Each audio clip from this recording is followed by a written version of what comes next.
Hello guys, আসসালামু আলাইকুম। কেমন আছেন সবাই? চলে আসলাম শ্বশুরবাড়ি। আর শ্বশুরবাড়ি এসে বেড়াতে যাবো না তা কি হয়? চলে যাচ্ছি সিঁদুরঘাট বেড়াতে। সিঁদুরঘাট তো সবাই চিনেন, যারা পোড়াদহর বাসিন্দা তারা সবাই চিনেন। পোড়াদহ, কুষ্টিয়া আশপাশের সবাই চিনে সিঁদুরঘাট কোথায়, অনেকে নান্দিয়া বিলও বলে থাকেন। তো এখন ধানের মাঠ দিয়ে চলে যাচ্ছি। ভিডিওটা অনেক দিন আগের ভিডিও, এডিট করার অভাবে ছাড়া হয়নি। তো এই যে আমার শালাবাবু,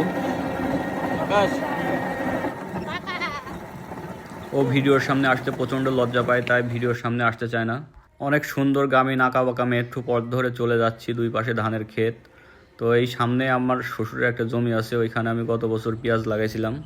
বন্ধুরা, চলে আসলাম নান্দিয়া বিলে। এসে দেখেন বক মাছ ধরে খাচ্ছে, কি সুন্দর একটা পরিবেশ, অনেক সুন্দর মুহূর্ত।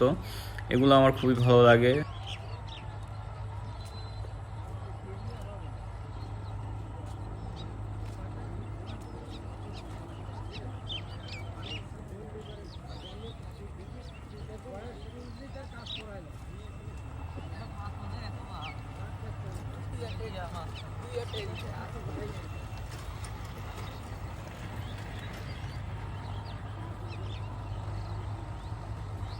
তো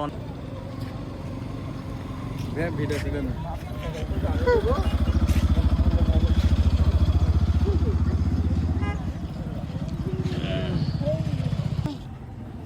ছবি উঠাবো, তাকাও। আরে বক তোমার হাতের উপর দিয়ে চলে গেল।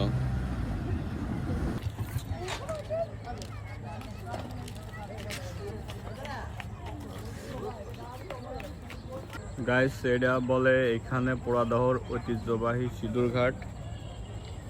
এখানে আমরা আগে বেড়াতে আসতাম। আগে এই জায়গাটা একজন চেয়ারম্যান মাছ ছাড়তো, ওনার নাম আমার জানা নাই।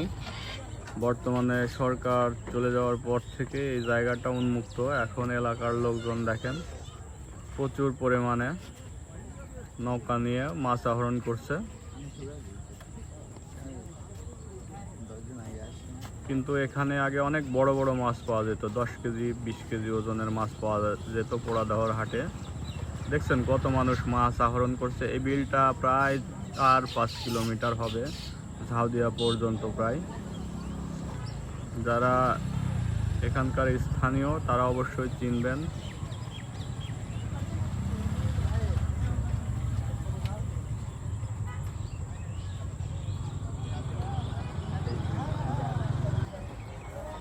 মানে বিকেল হলে এখানে প্রচুর লোকজন সমাগম ঘটে।